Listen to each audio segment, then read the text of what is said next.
Welcome to the Expansive CEO podcast. I'm your host, Hannah Chapman, founder of Expansive CEO and X Squared Wealth Planning. Buckle in as we explore how to create true prosperity and build a business and a life that expands beyond yourself and makes a dent in the universe. Welcome, everyone, to this episode of the Expansive CEO podcast. I'm your host, Hannah Chapman, and today my guest is someone super special. She's actually a mentor of one of my mentors, and someone that I've gotten to hear amazing things about over the years. And not only is she a mentor to many mentors, she's also someone who has really inspired thousands and thousands of students. And we're going to get to that in just a moment. So my guest is Marisa Murgatroyd. She is the founder and CEO of Live Your Call, and she creates experience products instead of what we normally see as of online courses, information products, all of that. That's really kind of going out now, where we need more experience, more in-person things, more connection with people. So Marisa, thank you so much for being here. And I would love for you to introduce yourself even further. Thank you. Yeah, sure thing. Well, first of all, just a little quick minor correction. My company is called Live Your Message, Thank and you. I really help people design extraordinary experiences that awaken human potential, that drive people into action. And one of the things that I'm most proud of is that I've inspired over 500,000 hours of life-changing action with the people that I serve. So I've helped over 18,000 people launch online businesses and create programs around their knowledge and expertise that are truly transformational and experiential. Mm, yeah, that shift there, that difference, having the experiential piece.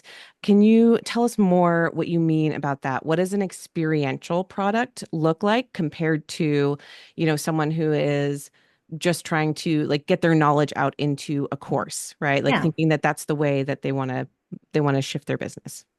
Yeah, well, first of all, the kind of original way that people went about creating education, creating courses, even in the schoolroom, was that it was a transfer of knowledge, a transfer of information, a transfer of expertise. But true learning is actually learning how to do something, improving your performance, kind of enhancing your own skills, taking action in new ways, getting new results. And the thing about how we as humans learn and grow and develop and realize our full potential is that we don't realize our full potential by being just taught information. I mean, if you think about it, like if information alone worked to change our lives, we'd all be living in Googletopia. We'd have everything that we'd want. We'd have those overflowing bank accounts and those perfect relationships and that ripped body and everything else, because the information on how to do that is out there, and you can find it on Google, you can find it on YouTube, you can find it on ChatGPT for free. But most of us can't synthesize that information and transform it into action, because before action is beliefs, and before beliefs is identity. And so part of an experience product is to create the kind of immersive experiences that allow people to develop new mindsets, attitudes, and beliefs, to up level their identity so they can be not just the kind of person who invests money, but the kind of person who takes action, the kind of person who changes their lives, the kind of person who makes it to the end of whatever it is that you're doing. And I first developed this body of work that I call the experience formula, which actually gets 10 to 30 times more student success than the industry average courses when I was a kind of traditional course creator. And I started to realize people were buying, but they would get stuck, they'd stall out, they'd refund, or they would just simply walk away. And I remember it didn't feel right. And I was like, what's going on here? Why are people buying and then they're not following through? They're not making this happen. I remember going up to someone that I knew in the industry. I'm like, are people buying your programs and like not finishing them? And she said something that just put me on this path. She said, Marisa, maybe some people just aren't meant to succeed. And that felt so icky. And yet, when you look at the numbers that say on average, just about 3, maybe 7% tops of people who invest in these kinds of educational experiences actually get the full result complete, especially if they're doing it electively. They're doing it just because they want to versus being forced to do it in school, right? And so, how could that be? Is it true that not everyone's meant to succeed? Or are we not supporting people in a way that works with the way they're meant to succeed and they're designed to succeed? And I remember just really starting to look at, well, where in the world are people, committing huge amounts of time and energy and attention and taking massive action? And it was the summer of 2016, and I was actually at the tail end of a 6-week trip to Europe with my husband Murray, and we were walking back down this kind of alleyway in Trastevere, the most ancient neighborhood in Rome, when we hear this kind of shuffling in the shadows. And we look over, and I didn't know if I was going to get jumped or what was going to happen, but I see this like young couple like crouched over their phone. And my husband Murray says a single word. He says, Pokemon. And they start giggling and they run off, down the alley, chasing more little virtual creatures. And I was like, what in the world is going on? Because when we left 6 weeks earlier, there was no such thing as Pokemon Go. And in that short period of time, it had become this global sensation. And I remember we went home and Murray had to educate me, because I don't know what those kinds of things are. And so we sat down and started watching these videos on YouTube. And he showed me this video of grown adults, like double parking their cars in the streets, jumping out, like dashing through, chasing these like little virtual monsters on their cell phones. I'm like, what in the world is going on? And people around the world were flooding the streets of Santa Monica and Taipei and you name it, in search of these little virtual creatures.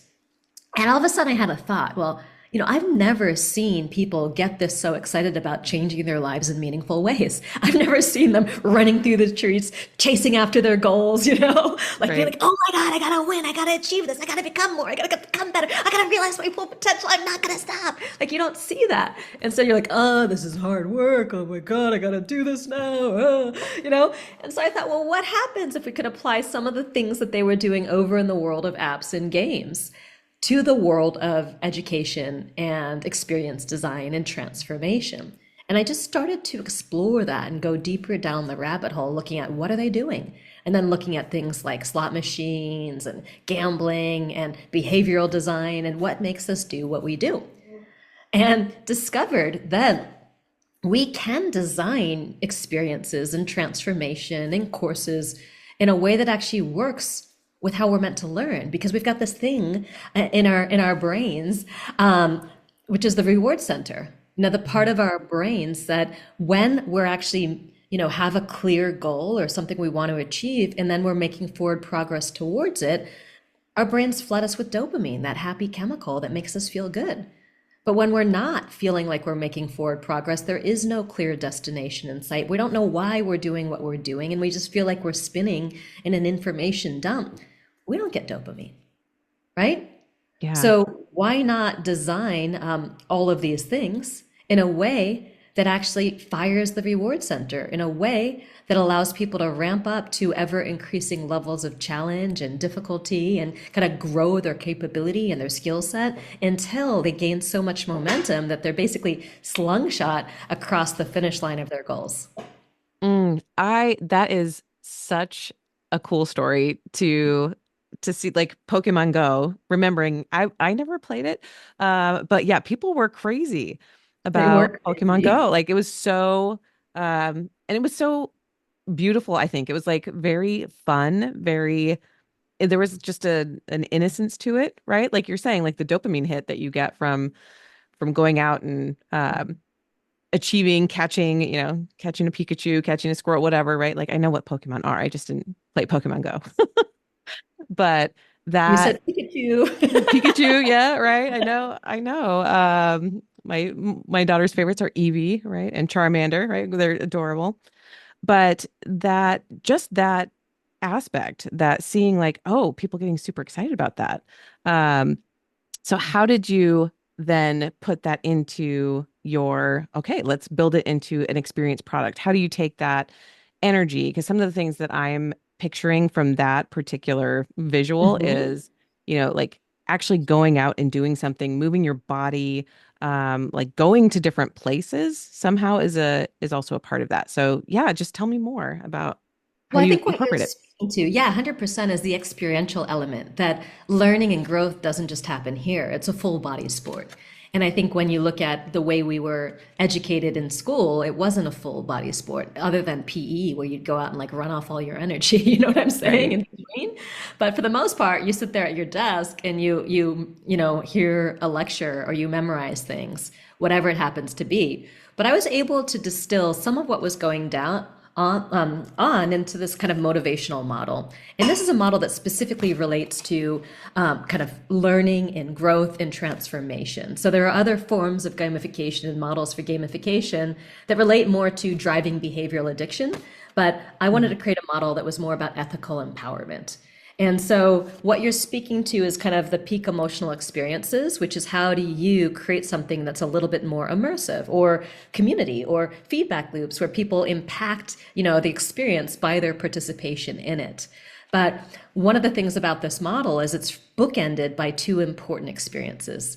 One is the core experience of mission, and the other is the core experience of mission accomplished. It's at the top and the bottom Mm. of the formula.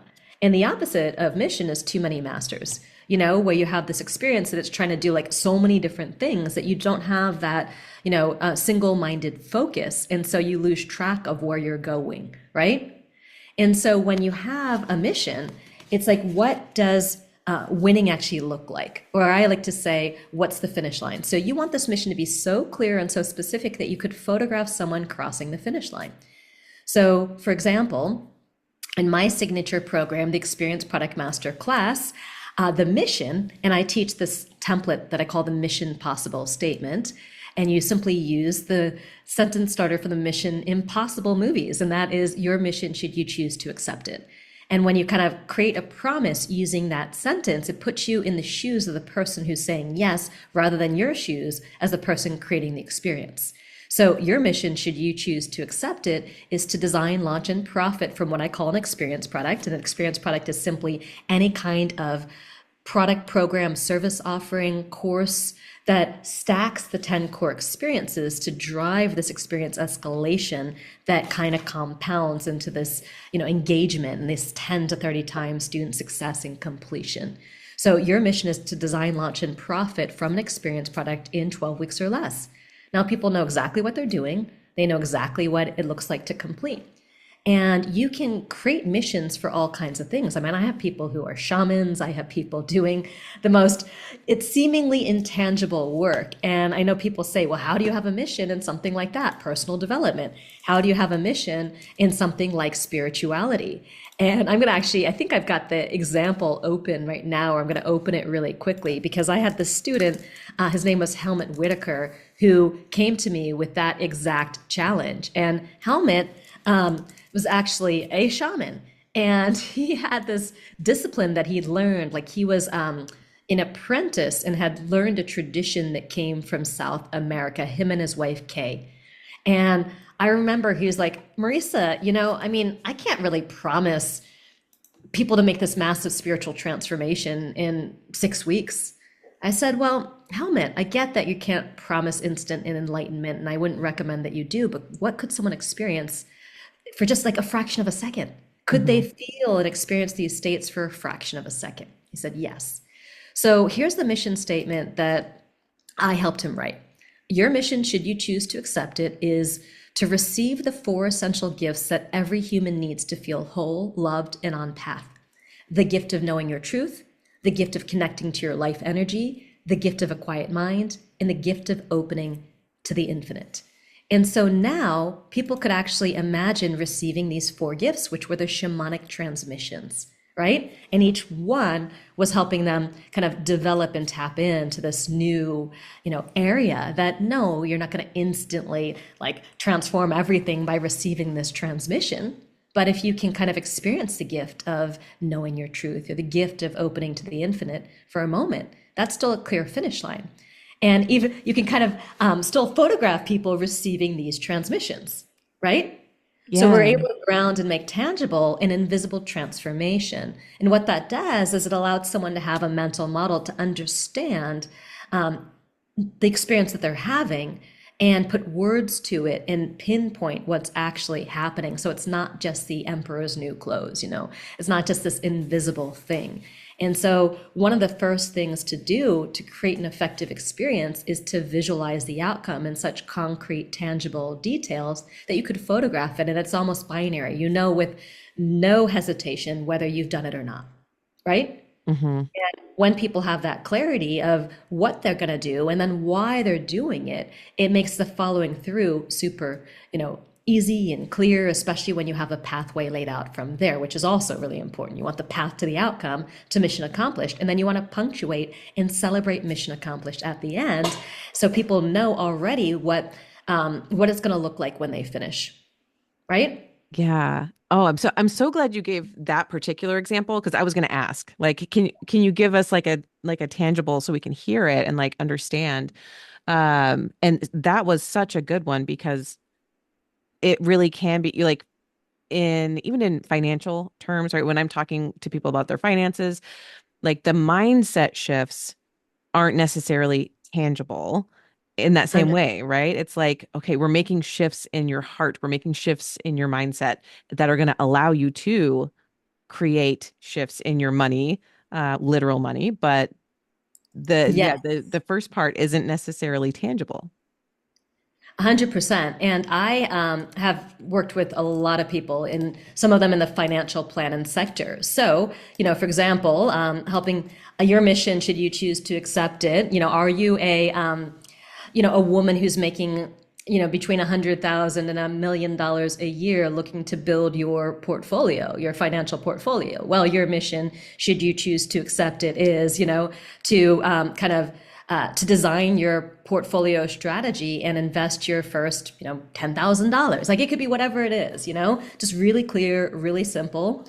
Design your $1 million portfolio strategy and invest your, first 10,000. So you're well on the path to becoming, to having that $1 million in your bank, right? It could be simple like that. You're not going to promise the $1 million out of the gate, but they could have the strategy, and then they could take the first step. They could invest the first $10,000 with confidence, That's right? so good. Yeah, Turning because you it's from an also earner into an investor. Boom, right? right. And it's talking about like what are the steps that you take, Yeah. right? Because like you said, there's the especially in investing, like, yeah, I can't promise anything. I literally can't promise things. The SEC says not. And what it really takes is that what's your input? If you can input, right? If you can save your first $10,000 or save regularly on a regular basis, right? Your input is what's going to change the output on the other side. Your consistent input is what changes the output on the other side. So that even though that wouldn't be everyone's um, same example, I think that aspect of it is really transferable, right? Yeah. Because it's going to be, yeah, it's Yeah, let going me to give you be, another one. yeah, I can tell do me. this all day long, but it's like, are you a woman who finds yourself at a zero balance bank account at the end of every single day? Well, your mission, should you choose to accept it, is to design and implement a 1% for your future strategy. So you can save 1% so you can save 1% of your salary every single month and make the micro investments so you can compound that 1% by the end of a year, you'll see da da da. And I can't do the math, so don't ask me to do that, but you know what I mean. So it's Yeah. very simple. And like, even someone who's struggling at the end of the day, like 1%, I can do 1%. And then by even naming it 1% for your future, you make it actually really tangible. And then from Mm. there, you can design all sorts of experiences. You can give people lots of experiences of what 1% looks like. For example, if you were live in a room, you're asking me how to design experience around, you could have 100 marbles in a jar and say, like, I get it. How are you going to make this money available? Well, we're going to start with 1%. Let me show you what 1% looks like. This is what 100% looks like. You don't have anywhere near that, right? Then you could pull out a bunch. Okay, let's say that 50% right off the bat goes straight into your mortgage and your rent. Boom. Let's say another 20% goes into feeding the kids. Another 5% goes in the car. It goes into insurance. Well, what do we have left? Well, you think we could get 1%? Do you think we could get one of these? And then here's what happens if you do this every single month over the course of a year, you've saved 12, 12 of these marbles. Each of these marbles represents $100. It's only $1,200, but here's what happens if you invest that $1,200. Well, there's no guarantees, but say that $1,200 just goes at the standard, rate of 5% a year. You know what I mean? Now let's say we can get that to 10%, right? And then you're just showing possibilities, and then people are there. And, maybe when they checked in, you gave them, whatever it is, you gave them $1. Right? And let's say, well, let's start there. You know what I mean? And you've gone ahead and let people open that account with the dollar you just gave them, or whatever it is. Like, it's so easy to do. And then you can kind of create a lot of empowerment, even with very small kind of progress that other people would say it's not significant. But a lot of times, even that first step is so challenging for people. Yeah, what I've experienced is the a lot of times the energy, and this kind of goes to what you were talking about before of like, God, did you say 3 to 7% is usually Yes. the course completion? That's crazy to me. I didn't realize it was that low. Yeah. Um, yeah, that's tough. Even with, financial planning, if you do like people will come in hot with all this like excitement and like, I'm so excited, ready to go. But if you don't have something on the calendar throughout the year, right, to continue to touch base, to keep things moving, a lot of times it does stagnate, right? So you like having that continuous, um, for me, it's a relationship that's continuous with my clients, but having that constant push towards, hey, we're going to refocus and we're going to focus on it again and we're going to come back to it. That is what helps solidify the change because it takes time. And I think what you're pointing to here even is whatever you're doing, whatever your particular modality is, we know that it takes repetition for clients to actually create transformation, right? Most of the time we can have an awakening, we can have an amazing experience, might have one of those peak experiences, right, at a retreat or an event or a plant medicine retreat or whatever.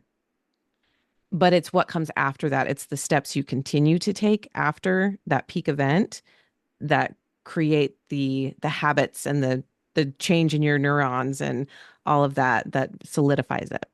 Yeah, it's really the behavior change, the performance enhancement, the taking of the actions that creates the future you desire, and then holding the container for people to be able to do it and then being able to measure and show their progress, right?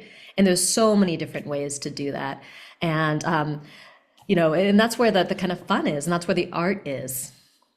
So when you're helping people create these experience products, how often are they, um, let's say, completely self-study for the client, or like a community, like building a community? So like, the practitioner has a mastermind or a community of some sort. Like, what are the different ways that this Yeah. gets implemented? Well, there are actually about 21 different kinds of experience products because it's simply applying the experience formula to whatever it is that you're doing. So there are kind of one-on-one experience products, one to few, one to many. So for the one-to-one, it could be coaching, it could be consulting, it could be done for you services, it could be professional services, creative services, healing services, anything like that. You could do a VIP day. So whatever that happens to be, you can kind of apply it to a one-on-one methodology. I mean, I've had people like, well, how do you do this for accounting? I'm like, well, that's easy. Think about the thing that's really hard about whatever it is that you need to get people to do. And in accounting and taxes, it's like getting people to submit. So make that fun, make that engaging, make that an experience. So I remember the person who's like, what about an accountant? I said, well, here's what you can do. At the beginning of your engagement with someone, say, okay, well, what's your financial goal? And let's say it's saving 10% more or earning 10% more. Great. Now, when you hit that goal, let's actually design kind of a fun reward for you right now that you get when you hit that goal. So when you, save an extra 10%, let's, allocate a portion of that to send you on a list experience of a lifetime. And what would that be for you? Is it driving monster trucks? Is it going to the Taj Mahal? Is it jumping from a airplane, skydiving over, Mount Kilimanjaro? Like, what is that, right? And have them dream of this amazing experience. And I only ask you one thing. When we reach this savings goal for you and you have this bucket experience, my only ask is that you take a picture of yourself doing it and send it to me, right? And then, I mean, this is my recommendation to this guy is have a whole wall of kind of awesome Mm. behind you with these framed pictures of everyone and their bucket list experiences. So if you're on Zoom or you have an office and people are like, what's all that behind you? Oh, those are all my clients who achieved their financial goals and then were able to go on these bucket list experiences. Now that's like a one-on-one offer that becomes self-perpetuating. And then what happens, it also activates like a viral loop of them telling other people about this particular, tax planner, financial advisor, because guess what I did? Oh, I went to skydiving over Mount Kilimanjaro. Oh, wow. Have you always wanted to do that? Yeah. And the funny thing is that it was my tax accountant who made me do this, right? Like, but my tax accountant doesn't do that. Who's your tax accountant? How do I get in touch with them? I want your tax accountant. And that's kind of how this sort of thing happens. But you can also do it in a small group experience, a one to few experience. It could be a group coaching program. It could be a combination training coaching program. It could even be agency services where you're kind of moving people through experiences, get it done workshops. In a one-to-many format, I do a lot of that. There are courses, there are certifications, there's licensing, there's subscriptions, physical subscriptions, digital subscriptions.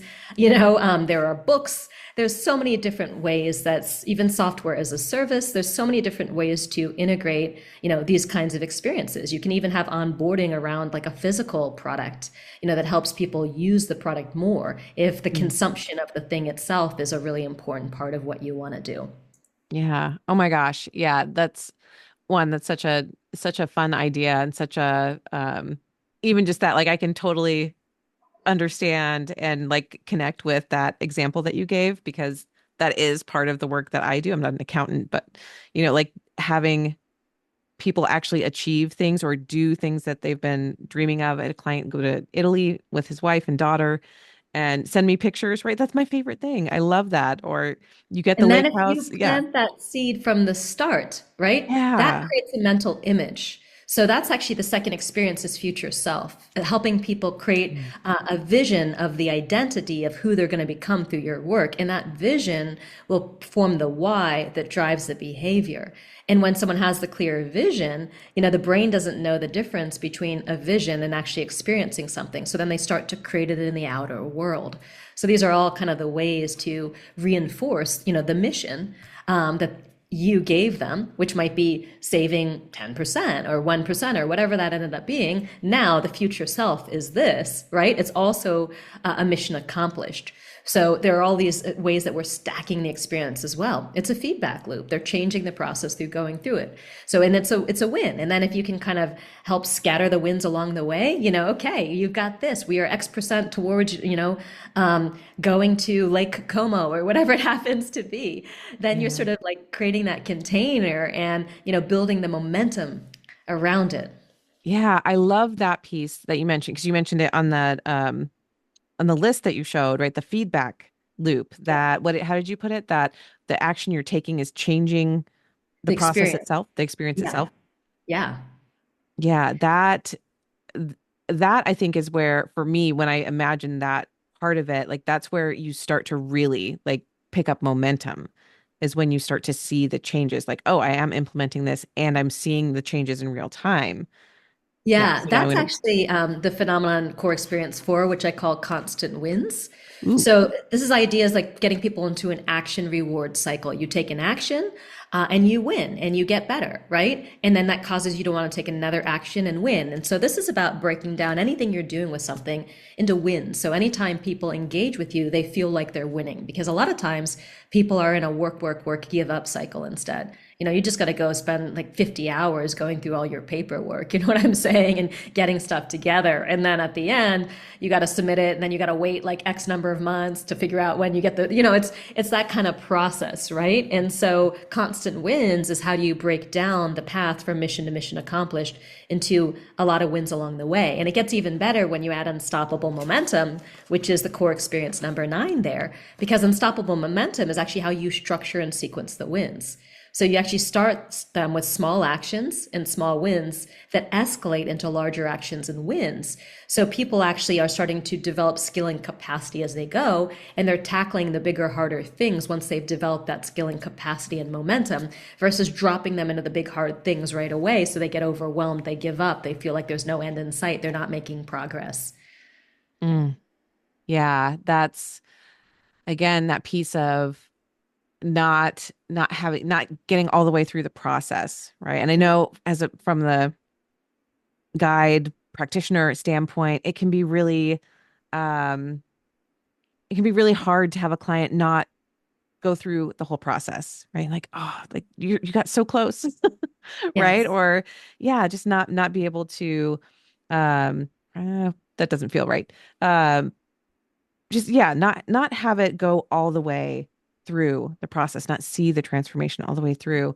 And what I love about what you're putting together here in this experience product is that it's like it's helping to visualize your own process. Maybe that you maybe as a practitioner or a coach or a guide or anything, clearly you're talking about accountants and you're like quote unquote normal jobs as well. We can take whatever our process is currently and see where it already maps on to those steps, those 1 through 10, and then see like, oh, okay, I have maybe steps 1, 6, and 7, and 9, but I see where my clients are, missing those small wins at the beginning or missing the feedback loop or missing, right? And like see where else, Yeah. what else is, yeah, needs to be added. It's also identifying the big friction points in the process too. And then kind of normalizing the challenges around them, designing experiences around them, like helping people get ready for them, building momentum leading into them. Mm. So, kind of that's part of our jobs. If our goal is to really get people to action or to a particular result, is to remove the obstacles and stack the odds in their favor to give them everything they need to actually win and succeed. Yeah, I love that thought of stacking the odds in the favor of your client, like helping them be set up for success versus being like, all right, here's the information, go figure it out. Like, good luck. See you later, Yes. you know. So I kind of consider myself sometimes like a game master, like in the Hunger Games, you say, may the odds always be in your favor. But rather than sending people these like, challenges every time they start to gain a little momentum, it's like sending them exactly what they need when they need it on their journey, anticipating when they're going to need that extra little, nudge, that extra little note, that extra little gift, that extra surprise, that experience, whatever it happens to be. So, I've had, like I said, 18,000 people go through the different experiences that I've designed. And, I get that sense of just watching, right? I'll design something and I'm like a little kid. I want to watch them go through it. And I'm like, oh, okay, this is where they're getting stuck. Let me add something here. Let me add something there. Oh, I didn't account for this kind of person. And I've helped people from all over the world and people of different learning styles and different cultural backgrounds and different kind of aptitudes and life experiences. And then how do you design experiences at scale that can actually create transformation for lots of different kinds of people, not even just the one. That's really fun too. Yeah, yes. And that I was going to ask about that as well. Like um in the last couple of years for sure, we've started to see a lot more things that are trauma informed. That's become, more of a word in the zeitgeist that like understanding that there are individuals, lots of people that have lived through different kinds of trauma, and how do we create spaces that are informed, supportive, and help, like you're saying, like help more people get through whatever this amazing process is that you have. Can you speak to that at all? Yeah, so I'm not specifically an expert in trauma, though I know, we all have collective trauma, and my students bring a lot to that. We're not working with blank slates, when we're working with adults. And so part of the way I design processes or experiences is to really understand the starting point and to never assume anything. So I don't assume any previous knowledge or experience or context. I don't assume their motivation. I don't assume that because they buy, they're going to actually have the full commitment to go all the way through.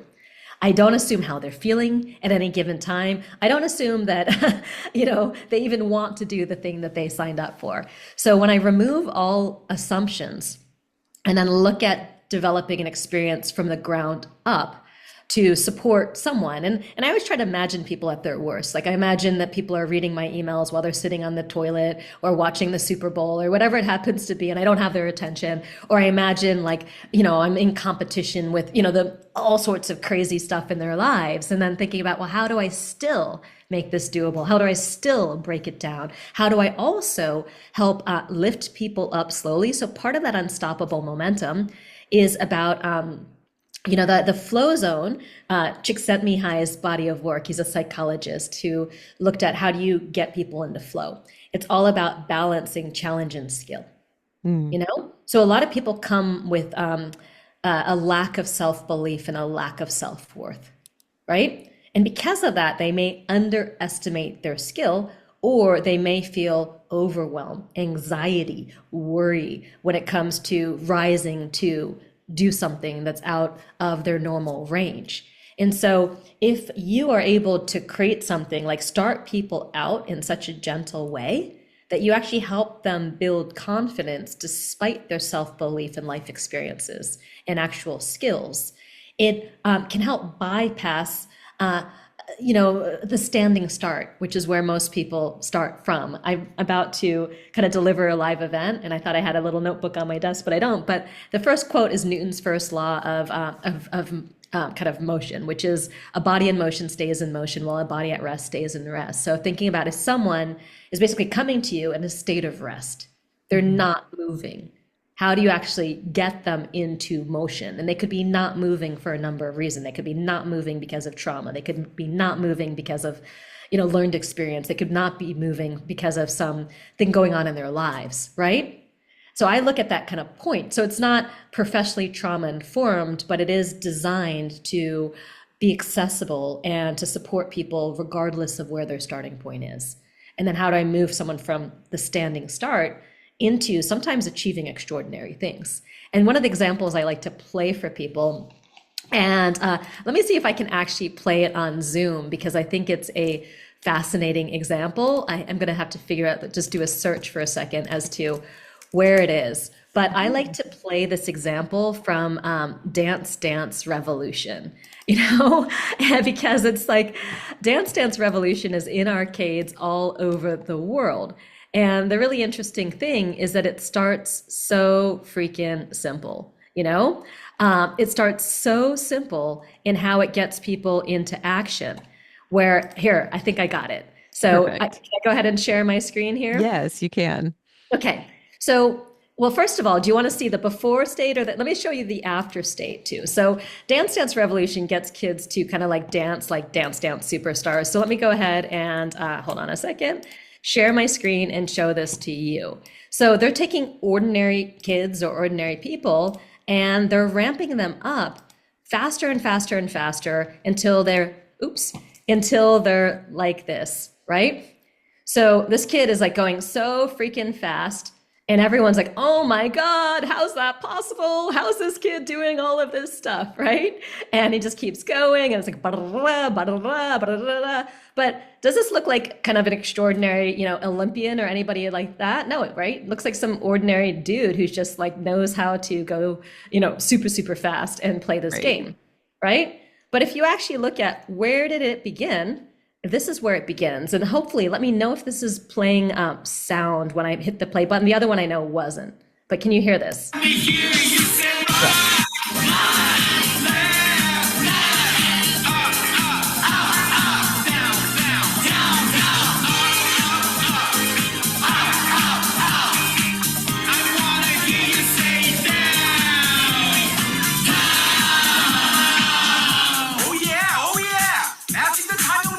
So that one step at a time leads to this.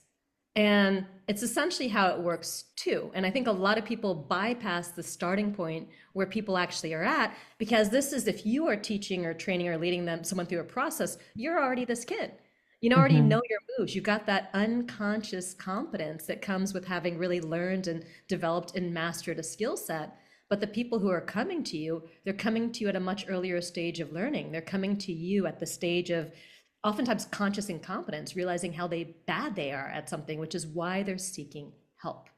So that's kind of an example of, how you might support people by just going really slow, really gentle, really easy, and then helping them develop belief and confidence because they're witnessing progress and evidence that they're actually moving forward. Yeah. Yeah. That's another such a fabulous example because it is a lot of times people want to jump in and be the guy that's like phenomenal at Dance Dance Revolution, right? Like, oh yeah, I can do that. And so then when they start, if you give them something that is even anywhere close to how hard that is, they're gonna give up because it's too much, right? Versus, like you said, the how do you do two steps at a time and then one step at a time and then move this one, right? Like just give them the roadmap of like, here's you can get there. There's maybe that's your mission accomplished is to be, rock star Dance Dance Revolution, but we're going to start with step one, stage two. I love that. I love those visual examples. So if you are just listening on the podcast and you want to go see that, you can go over to YouTube and actually see what we were looking at as well. But Marisa, I wanted to make sure we had enough time for you to, one, tell people where they can find you. Like, what are the different things coming up? Because you have a few different experiences coming up very soon where people can actually do some of this work with you. What are those? 100%. Well, first of all, you can find me at liveyourmessage.com and Live Your Message everywhere: YouTube, Instagram, Facebook, Live Your Message. And if you want to know more, like actually get this kind of experience formula and figure out how it works, you can go to liveyourmessage.com/expansive for expansive is right? Expansive Yeah. CEO. Okay, liveyourmessage.com/expansive. And I've got a guide on the dopamine button and how the mechanics of all this work with the brain, the what actual brain science, and a few of these kind of scientific strategies, such as constant wins. Like, how do they actually work? How do you actually implement them? And of course, if you're interested in learning how to do this for other people, I also teach experience design certification. So if you are interested in becoming a consultant, teaching this to others, I do that, or experience product masterclass, doing this for yourself in your own business.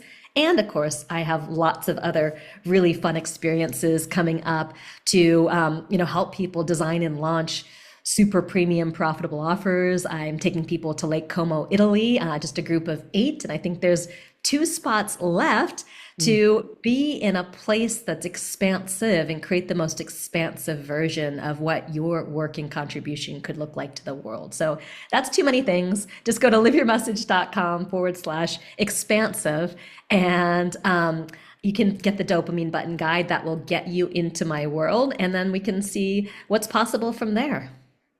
Thank you so much, Marisa, for sharing that. All of that, that link will be in the show notes. Super easy to find if you are interested in that. And like she said, go Facebook, Instagram, YouTube, all the places. And I am just so appreciative. Thank you so much for coming on and talking to us today about how to really create expansive and experiential products, services to get people to have the transformation that I know my listeners are here to help people transform, right? And that's what we want. So how do we help our clients do that even better? It's so special. Thank you so much. You're welcome. It's great being here. That's it for this episode. Thanks for listening and be sure to like and subscribe. And again, if anything resonated with you from this episode, I would love to hear from you. Email me at Hannah, HANNAH, at expansiveceo.com and tell me about it. And if you're ready for your greatest expansion, you can find ways to work with me at expansiveceo.com and at x2wealthplanning.com. That's X, the numeral 2, wealthplanning.com. So until next time, remember that there is enough. You are enough. And your birthright in this lifetime is to be expansive.